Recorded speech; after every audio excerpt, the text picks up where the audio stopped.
మానవులు ఎవరు చెప్పలేరు అని చెప్పి ఆ కలభావాన్ని చెప్తాడు. దేవుని ఆత్మ కలిగినటువంటి యోసేపు ఆ యొక్క ఫరోకి కలభావం వివరిస్తాడు. వివరించి చెప్పినప్పుడు ఆ 7 ఎండిపోయినటువంటి ఆవులు బలిసిన ఆవులు మింగేడు అంటే కరువు వస్తుంది. ఎండిపోయిన ఆవులు బలిసిన ఆవులు మింగేడు అంటే 7 సంవత్సరాలు కరువు వస్తుంది.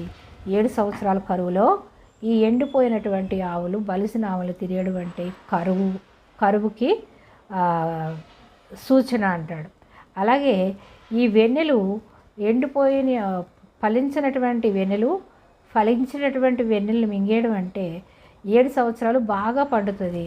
పండినప్పుడు ఈ కరువులో ఉన్నటువంటి వారందరూ కూడా ఆహారం తిని తృప్తిగా జీవిస్తారు అని ఆ కలభావం ఆ యొక్క ఫరోకు చెప్పినప్పుడు ఫరో ఎంతగానో